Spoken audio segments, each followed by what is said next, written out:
boys and girls, Mrs Wiggall here. Hope you had a wonderful Easter and you haven't eaten too many Easter eggs.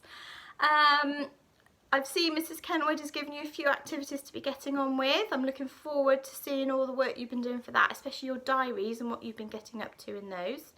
I'm going to give you a maths challenge this week. It's a two-part maths challenge and it's all to do with measuring, because we were going to be doing measuring this week. And so my first challenge for you is I want you to go around the house and I want you to find as many things as you can that we use to measure. So it might be things to measure how long something is, the length of something. It might be something you use to measure how heavy something is, so the mass of objects. Or it might be things that you use to measure liquid or volume. Have a think. What could be in your house that would do those things? I've had a look around mine and I've got some few examples for you. So, thinking about measuring length, I have found a tape measure. Very good for daddies or anybody grown-ups that like to do DIY. So this is really good for measuring, and it goes on and on and on and on, and probably even longer than that. Okay, so maybe you might have one of these in your house. I've also got, for length, a ruler. Mine's a tiny ruler. A tiny ruler. That would measure how long something is. We have these in the classroom, so you're quite familiar with a ruler. Then I was thinking, what would I use to measure how heavy something is? So I have got some kitchen scales. So this is to weigh out how heavy things are. I can use that weighing out in grams or kilograms. Some of you might have something in your bathroom that you might have that maybe you stand on to see how heavy you might be. And then I had a little rummage around the kitchen and I came up with quite a few things in my kitchen actually.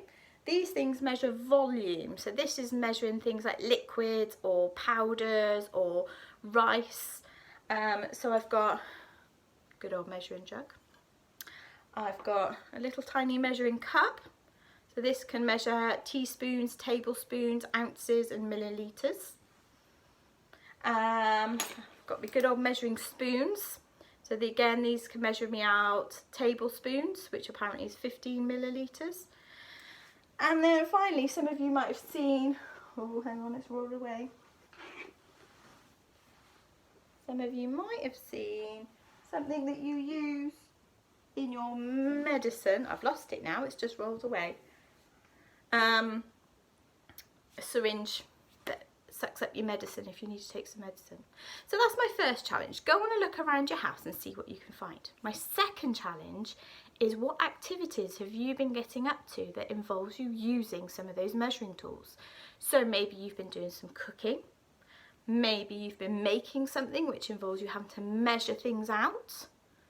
So have a little think, and I would love for you to take some photos for me of some of the things you've done where you're using some of your measuring tools. And I will put on the blog some measuring sheets that you can be using to practice using the scales on things. So measuring in centimetres, millimetres, metres, millilitres. So there's lots to keep you busy over the next week or so. Have fun with that. Can't wait to see what you get up to and how imaginative you can be. The last thing I did want to say is that you don't actually need measuring tools to measure. Is there any other way, or any other things, or any other parts of your body that you might be able to use to measure things? Have a think. Have fun. Speak to you soon. Bye bye.